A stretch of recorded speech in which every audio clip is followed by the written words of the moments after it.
오늘 우리에게 주시는 하나님의 말씀은 예레미야애가 3장 40절에서 54절까지 말씀입니다. 예레미야애가 3장 40절에서 54절까지 말씀 한 절씩 교독하겠습니다. 우리가 스스로 우리의 행위들을 조사하고 여호와께로 돌아가자. 우리의 마음과 손을 아울러 하늘에 계신 하나님께 들자. 우리의 범죄함과 우리의 반역함을 주께서 사하지 아니하시고 진노로 자신을 가리시고 우리를 추격하시며 죽이시고 긍휼을 베풀지 아니하셨나이다. 주께서 구름으로 자신을 가리사 기도가 상달되지 못하게 하시고 우리를 문나라 가운데에서 쓰레기와 폐물로 삼으셨으므로 우리의 모든 원수들이 우리를 향하여 그들의 입을 크게 벌렸나이다. 두려움과 함정과 파멸과 멸망이 우리에게 임하였도다. 딸 내 백성의 파멸로 말미암아 내 눈에는 눈물이 시내처럼 흐르도다. 내 눈에 흐르는 눈물이 그치지 아니하고 쉬지 아니하며 여호와께서 하늘에서 살피시고 돌아보실 때까지니라. 나의 성읍의 모든 자들을 내 눈으로 보니 내 심령이 상하는도다. 나의 원수들이 이유 없이 나를 새처럼 사냥하는도다. 그들이 내 생명을 끊으려고 나를 구덩이에 넣고 그 위에 돌을 던지며. 함께 읽겠습니다. 물이 내 머리 위로 넘치니 내가 스스로 이르기를 이제는 멸절되었다 하도다. 아멘. 시골에 가서 옛날 어른들께 복음을 전하거나 교회를 소개했던 경험이 있습니다. 그때 어른들께서 가장 많이 하셨던 대답은 내가 죄가 많아서 안 된다. 젊은 너희들이 열심히 가라. 이렇게 얘기하시곤 했습니다. 그러면 이제 저는 그러니까 더 나오셔야죠. 죄가 많으면 은혜가 더 큽니다. 이렇게 말씀드리곤 했었습니다. 본능적으로 사람들은 이 종교 그리고 신에 대해서 나름대로의 어떤 도덕적 기준을 조금 더 부과하는 것 같습니다. 그 일에 스스로가 부합해야만 또 그런 신앙이 가능한 것처럼 생각하는 것이죠. 기독교는 본질상 그런 기대와는 정반대입니다. 로마서 5장 20절에 보면 바울이 죄가 더한 곳에 은혜가 더욱 넘쳤다라고 말합니다. 그러나 6장을 시작하면서 바울은 또다시 이렇게 말합니다. 은혜를 더하려고 죄에 거하겠느냐라고 반문하죠. 더 이상 우리가 그 은혜로 인하여 죄 가운데 거할 수 없음을 말합니다. 제 표현으로 바꾸자면 이런 것이죠. 우리의 모든 죄가 용서받을 수 있고 그 죄에 대한 인식과 그 회개가 깊을수록 주님이 주신 은혜가 더 친밀하고 가깝게 느껴질 것입니다. 그러나 그 은혜 때문에 우리가 그 죄에 매여 있고 계속 우리가 그 과거에 묶여 있을 수는 없다는 것입니다. 더 나아가서 그 죄가 어떻게 은혜를 경험하게 하는지를 우리가 발견하면 발견할수록 우린 죄로부터 멀어지고 더 깊은 은혜를 사모하고 갈망할 수밖에 없다는 것이죠. 어제 우리 예레미야 애가서를 묵상하면서 하나님의 본심이 다른 곳에 있으므로 지금 우리가 당하는 이 고통과 우리의 이 당하는 하나님의 진노가 이스라엘 백성들의 종착점이 아님을 기억하고 또 깨닫게 되었습니다. 그런데 흥미롭게도 그러면 그럴수록 이 예레미야 애가의 시인과 또 그 이스라엘 공동체의 죄악상은 더욱 선명하게 드러납니다. 이런 거죠. 지금 당하는 고난은 하나님의 우리를 향한 사랑 때문에, 그러니까 정의롭고 공의로우신 하나님께서 온 세상을 바로 잡으시는 과정 속에 있는 것이기 때문에, 그러면 지금 내 상황의 원인은 우리의 죄악이라는 도망칠 수 없는 너무나도 선명한 결론에 도달하게 되는 것입니다. 어제 본문 3장 22절 23절에 희망적인 구절이 있었습니다. 여호와의 인자와 긍휼이 무궁하심으로 우리가 진멸되지 아니함이니이다. 이것들이 아침마다 새로우니 주의 성실하심이 크시도소이다. 그런데 어떤 관점에서는 오늘 본문 40절 41절이 그 은혜가 은혜답게 나타나는 사람들의 고백, 하나님의 은혜를 기억하게 하는 것이 22절 23절이라면 그러면 이제 우리가 그 은혜에 합당하도록 하나님께서 요청하시고 또 우리 안에 일어나야 되는 마땅한 반응이 무엇인지를 강조하며 보여준다고 생각됩니다. 40절 말씀입니다. 우리가 스스로 우리의 행위들을 조사하고 여기에 행위는 길이라는 단어와 같습니다. 우리의 길, 우리의 행위들을 조사하고 여호와께로 돌아가자. 우리의 마음과 손을 아울러 하늘에 계신 하나님께 들자. 여기에 우리의 마음이라고 하는 것은 솔로몬이 하나님께 구했던 그 듣는 마음의 그 마음과 같은 것입니다. 당시의 사람들은 이 마음이야말로 오늘날의 우리의 뇌와 같은 기능을 한다고 생각했었습니다. 하나님의 음성이 들리워지고 또 그에 대해 반응하고 결정하고 결단할 수 있는 기관을 마음이라고 생각한 것이죠. 우리가 스스로 우리의 길과 우리의 삶을 조사하고 면밀히 살펴보며 여호와께 돌아갑시다.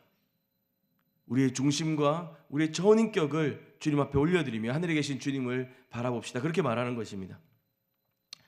가까이는 그들이 바벨론에게 이미 당하고 있는 모든 불의와 핍박, 그 압제가 이스라엘의 죄악이기도 했었습니다. 하나님이 아닌 우상과 이방 국가들의 힘에 그들은 마음과 손을 들었었습니다. 그런 그들의 삶을 조사하고 돌아보며 삶을 돌이켜 회개하자라고 말하고 있는 것이죠. 오늘날 우리에게로 가져와 본다면 이 은혜 받았다는 느낌이 어떤 정서적인 안정감 정도가 아니라 우리 삶과 행위와 걸어가는 길을 면밀히 들여다보게 하고 우리 삶의 근원에 주님이 계시는가 살펴보게 하며 우리의 전 존재를 하나님께로 이렇게 향하게 해야 된다는 그런 회개로의 요청이 될 것입니다. 그리고 이것은 한 개인의 어떤 것이 아닌 것 같습니다. 화자가 1인칭이 아니라 이제는 좀 복수 화법을 쓰고 있습니다. 우리라고 하는 단어를 계속 반복하죠. 그러니까 어떤 개인이 아니라 우리가 우리의 행위를 살펴야 함을, 관계적인 문제, 공동체적인 문제를 들추고 있는 것입니다. 굽어지고 깨어진 세상 가운데 신음하는 모든 자들과 함께 우리 신자들이 진심으로 고백하며 나아가야 될 것입니다. 우리가 어떻게 그들 곁에 서며 우리가 어떻게 이 깨어지고 망가진 삶의 현장 가운데 우리의 신앙과 그리스도의 복음과 사랑을 증거하며 살아갈 것인지, 그 출발점이 무엇인지를 보여주는 것입니다. 이 예레미야 애가를 쓰고 있는 예레미야, 이 시인은 공동체와 더불어 그 죄에 대한 책임을 드러내고 있죠. 은혜를 40절, 47절 어떤 이 그 전체 우리가 읽었던 본문에 보면 마침내 시인은 이제 우리라고 하는 대명사를 사용하면서 그 불행이 죄 때문에 왔음을, 그리고 우리 공동체가 거기에서 돌이켜야 함을, 하나님께로 돌아가야 함을 조언하고 있는 것입니다. 주님, 우리가 거역했습니다. 우리가 반역했습니다. 주님, 회개합니다. 그런데 이상합니다. 이어지는 본문이 어색합니다. 42절입니다. 우리의 범죄함과 우리의 반역함을 주께서 사하지 아니하시고 라고 했습니다. 우리가 익히 아는 하나님은 우리의 죄를 고백하고 회개하며 나아갈 때, 아니 우리가 회개할 마음조차 없을 때에도 먼저 은혜로 우리를 대하시는 분이셨는데 42절 본문은 이상합니다. 시적인 은유를 살려서 직역해보면 이렇습니다. 우리가 주님을 거슬러 죄를 지었고 주님께서는 우리를 용서하지 않으셨습니다. 회개를 했는데 용서받는 느낌이 없습니다. 계속 이어집니다. 43절입니다. 진노로 자신을 가리시고, 진노로 하나님이 가리셨다는 겁니다. 우리를 추격하시며 죽이시고 긍휼을 베풀지 아니하셨나이다. 주께서 구름으로 자기 자신을 가리사 기도가 상달되지 못하게 하시고 우리를 문나라 가운데서 쓰레기와 폐물로 삼으셨으므로 우리의 모든 원수들이 우리를 향하여 그들의 입을 크게 벌렸나이다. 두려움과 함정과 파멸과 멸망이 우리에게 임하였도다. 와, 하나님, 우리 회개했는데 하나님 안 보이는 겁니다. 하나님, 내가 주님께 기도했는데 주님이 듣지 않으시는 것 같습니다. 진노로 가리고 계시는 거예요. 계속 나를 추격하시면서. 여기 보면 문나라 가운데 쓰레기와 폐물로 삼으셨다. 우리는 하나님의 신부이고 우리는 하나님의 백성인 줄 알았는데 우리가 정말 아무것도 아닌 존재. 주님, 내가 회개하고 주님 앞에 기도하는데 왜 듣지 않으시죠? 라고 하는 원망과 항변들이 연이어 등장하고 있습니다. 하나님이 기도를 듣지 않고 숨으신 것 같습니다. 어떤 학자들은 이 40절에서 41절 말씀 자체가 회개하자고 말은 했지만 어떤 확실한 그들의 죄의 고백이나 실천들이 없기 때문에 그들이 지속적으로 당하게 될 모습이라고 설명하는 사람들도 있고요. 또 어떤 사람들은 40절 41절과 같이 우리가 회개하자라고 말하였으나 그 회개가 당장에 유효하지 못한 우리의 삶의 실상들을 이야기해 주고 있는 것이라고 말하는 사람들이 있습니다. 다시 말하면 이런 거죠. 사실은 우리가 실제로 경험하고 있습니다. 우리의 기도와 우리의 회개가 그렇죠. 마음의 빚은 털어내는 것 같지만 사실상 우리의 삶이 진정한 변화와 그 하나님을 향하여 우리의 마음과 손을 온전히 들기까지는 시간이 필요합니다. 기도와 회개를 통한 변화라는 것이 생각보다 단시간에 일어나지 않는 것이죠. 어떤 획기적이고 엄청난 변화들이 당장에 따라오지 않을 수도 있습니다. 그럴 때 우리는 더 절망하죠. 주님이 분명히 마음을 주셔서 내가 회개하고 기도했는데 왜 아무것도 변하지 않지? 그때 이 시인과 같이 우리는 원망하고 주님 앞에 항변하게 되겠죠. 그러나 오늘 이 순간에도 우리가 포기하지 않고 기도할 수 있는 것은 하나님의 그 신실하심, 그리고 이 무엇보다 이 모든 상황의 근원은 하나님의 응답하시고 하지 않는 그분의 자유에 달려 있는 것이 아니라 우리의 이 죄의 문제에 있었다는 것을 알기 때문에 우리는 그 하나님을 그 하나님대로 인정해 드리며 믿음으로 기다리며 그분을 바라볼 수밖에 없는 것입니다. 오늘 이 본문의 원망과 이 한탄들을 들여다보면 구약의 많은 인물들이 떠오릅니다. 요나가 그랬고요. 호세아가 그랬습니다. 사실 이 시를 기록하고 있는 예레미야도 마찬가지죠. 하나님께 기도하고 그 심판을 말하고 회개를 말하고 또 돌이켜보지만 그들의 삶에 바뀐 것이 없는 것 같았습니다. 더욱 원망스러웠고 절망스러웠습니다. 그러나 우리는 그들의 결국을 알고 있습니다. 요나와 달리 호세아와 예레미야, 그들의 삶을 하나님께서 어떻게 다루셨고 그 하나님의 말씀은 어떻게 역사하시고 일하셨는가. 우리는 요나처럼 호세아처럼 예레미야처럼 어쩌면 그 이상의 고난을 당할 수도 있고 우리의 그 기도가 땅에 떨어진 것 같고 막힌 것 같고 하나님 나한테 왜 이러시지 이런 생각을 가질 때도 많이 있습니다. 요나처럼 애초에 그런 기대가 없이 하나님의 성품 반대로 달려가고자 하는 마음이 있을 수도 있겠죠. 그러나 이 유예된 기간들, 응답하지 않는 시간들, 이 시간들이 무의미하지는 않은 것입니다. 그 시간들은 우리로 하여금 하나님이 어떠하신 분이신지를 더 깨닫게 할 뿐만 아니라 우리의 죄의 실상들을 더 깊이 깨닫게 하며 진정한 회개로 우리의 삶을 이끌어갈 수 있기 때문에 그렇습니다. 48절에 보면 눈물을 소재로 연이어 4절을 이어갑니다. 딸 내 백성의 파멸로 말미암아 내 눈에는 눈물이 시내처럼 흐르도다. 아마 예레미야가 그 멸망하는 예루살렘 성을 바라보면서 함락당하고 짓밟히고 있는 그 땅을 바라보면서 그 이미지를 떠올리면서 썼는 것 같습니다. 49절 내 눈에 흐르는 눈물이 그치지 아니하고 쉬지 아니하며 여호와께서 하늘에서 살피시고 돌아보실 때까지니라. 예레미야는 지금 이 고난과 이 환난과 어려움들이 끝이 있는 것을 알고 있습니다. 주님 그렇게 약속해 주셨습니다. 거짓 선지자들의 그 평안의 소식들을 물리치고 이 심판을 담담히 받아들이라고 예레미야는 선포했습니다. 하나님께서 살피시고 돌아보실 그때까지 눈물 흘리는 것밖에는 우는 것밖에는 할 수 있는 것이 없습니다. 나의 성읍의 모든 여자들을 내 눈으로 보니 내 심령이 상하는도다. 전쟁이 나고 그 성이 짓밟힐 때 그 약한 사람들 그리고 그 여성들, 소외된 사람들, 가난한 사람들, 배고픈 사람들은 얼마나 처참하게 짓밟혔습니까? 나의 그냥 어떤 죄, 나의 연약함 정도가 아니라 우리의 아픔과 눈물들이 더 깊이 들어오는 것입니다. 그들의 죄의 실상들과 그의 결과들이 무엇인지를 더 깊이 들여다보는 것입니다. 예레미야는 지금 우는 것밖에 할 수 있는 것이 없습니다. 우리가 하나 생각할 수 있는 것은 주님이 우리를 돌봐주실 때까지 울겠다라고 하는 것이죠. 즉각 우리가 회개한다고 해서 하나님이 용서하시고 당장 상황을 반전시키지 않으시는 것 같습니다. 그러나 우리는 그를 통하여 더 우리의 죄의 실상들과 하나님이 어떠하신 분이시고 그분을 기다리는 것을 배우게 되는 것입니다. 마지막 단락입니다. 52절에서 54절까지 말씀입니다. 예레미야가 원수들을 하나님의 재판장에 고발하듯이 탄원합니다. 나의 원수들이 이유 없이 나를 새처럼 사냥하는도다. 그들이 내 생명을 끊으려고 나를 구덩이에 넣고 그 위에 돌을 던지며 물이 내 머리 위로 넘치니 내가 스스로 이르기를 나는 멸절되었다 하도다. 여기서 내가 스스로 이르기를 이제는 멸절되었다 하도다, 이 말은 나는 끝났다, 나는 끝났다 라고 말하는 것입니다.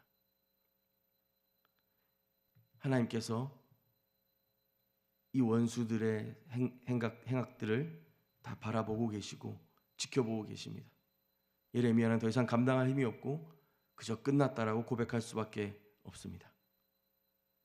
물론 이 3장은 여기서 끝나지 않습니다만 여기까지의 말씀을 생각해 보며 두 가지 정도 좀 묵상을 하려고 하는데요. 첫 번째는 우리의 회개를 조금 더 진지하게 고민해 봤으면 좋겠습니다. 종종 우리는 우리가 회개한다고 하는 그 기도 자체가 회개의 결론인 것처럼 생각할 때가 있습니다. 오늘 본문에서처럼 오히려 주님이 바로 응답하시지 않았을지라도 우리는 우리의 죄에 대한 결과들을 더 깊이 이해하고 바라보게 되며 더 처참한 그 죄의 실상들을 마주하게 되는 것을 배울 수 있습니다. 즐거운 일이 아니고 고통스러운 일이지만 이 죄에 대하여 주께서 치르신 대가와 이 죄를 얼마나 미워하시는 분이셨는지를 우리가 기억한다면 사실 우리가 너무 쉽게 죄를 대하고 있지는 않는가 생각하고 돌아보게 됩니다. 그리고 우리 예수님은, 예레미야는 하나님께서 언젠가 응답하실 것을 알고 있습니다. 그래서 그때까지 내가 울겠다라고 결심하죠. 나는 끝났지만 그분이 끝나지 않았다는 것을 알고 있습니다. 예수님은 십자가에서 그 하늘이 어둡게 가리워지며 하늘 아버지께로부터 완전한 차단과 거절과 멸망을 당하십니다. 그 추악하고 죄 많은 저와 여러분 때문에 그분은 하나님 아버지로부터 완전하신 거절을 당하시는 것이죠. 이 어둠과 절망과 나뉘어짐의 시간들, 사실은 이 시간이 없었다면 우리는 우리의 죄가 어떤 것인지, 우리가 얻은 구원이 무엇인지 생각해 볼 겨를이 없었을 것입니다. 그냥 마술적으로, 그냥 어떤 신적인 능력으로 우리가 교회의 문에 들어서면 구원받을 수 있는 존재로 착각할 수 있겠죠. 그러나 그분의 십자가는 나는 끝났다라고 말하는 이 예레미야의 고백의 진정한 버전이었습니다. 진짜 하나님께로부터 거절당했고 끝났습니다. 그분은 생명이 끊어지셨고 죽으셨습니다. 그러나 부활하시고 다시 우리의 영원한 소망이 되셨고 또 죄에 대해 근심하고 신음하고 고통받는 오늘의 저와 여러분의 일상들을 주님이 살피시며 그 은혜의 자리로 이끄시는 그 십자가의 은혜를 보여주셨습니다. 그것을 기억하며 오늘 하루 주님의 은혜 가운데 걸어가는 저와 여러분이 되었으면 좋겠습니다. 함께 기도하겠습니다. 사랑하는 하나님 아버지, 매일 아침 주님 앞에 회개하고 삶을 돌이키지만 여전히 끊어지지 않는 우리의 죄의 실상들과 우리의 연약함들을 고백합니다. 주님, 그것을 마주하며 또한 우리 마음과 우리의 중심이 더 주님을 향하여 진실하게 꺾여지고 또 엎드려질 수 있도록 주님 은혜를 허락하여 주시옵소서. 예수님, 당신을 기억하며 주님이 우리를 위하여 당하셨던 그 거절과 침묵과 그 고난의 시간들을 묵상하며 그 십자가의 은혜 붙잡고 오늘 우리가 당하는 이 어려움과 이 심판과 이 막막함과 이 어두움 속에서 그 주님을 의지하고 신뢰하며 동행할 수 있는 은혜를 허락하여 주시옵소서. 사랑하고 감사합니다. 예수님 이름으로 기도합니다. 아멘. 우리 함께 기도할 때 먼저는 우리가 좀 진실하고 거룩한 영을 구하며 정결하고 정말 엎드려진 마음으로 진지한 회개의 자리로 나아갈 수 있으면 좋겠습니다. 우리의 삶뿐만 아니라 우리의 행위뿐만 아니라 우리의 존재를 향한 이 하나님의 은혜를 기억하면서 우리가 겸손히 우리의 삶을 돌이켜 회개하며 우리 자신의 죄악뿐만 아니라 우리의 가정과 또 우리의 이웃과 우리 나라와 민족과 세계 열방과 이 땅을 향한 하나님의 마음을 기억하며 우리가 돌이켜 회개하는 기도를 주님 앞에 드렸으면 좋겠습니다. 또한 한 가지 더 기도할 때 우리 주님의 그 놀라우신 사랑, 모든 것이 끝났다 생각되었지만 그 끝이 종결이 아니라 새로운 은혜의 소망이 되었고 생명의 이유가 되었던 것을 기억하며 오늘 다시 우리가 살아갈 힘을 그리스도의 십자가를 붙잡으며 얻고 또 그분 곁에서 그 은혜로 동행할 수 있도록 은혜를 구하며 함께 기도하신 후에 개인의 기도로 주님 앞에 더 나아가도록 하겠습니다. 함께 기도하겠습니다.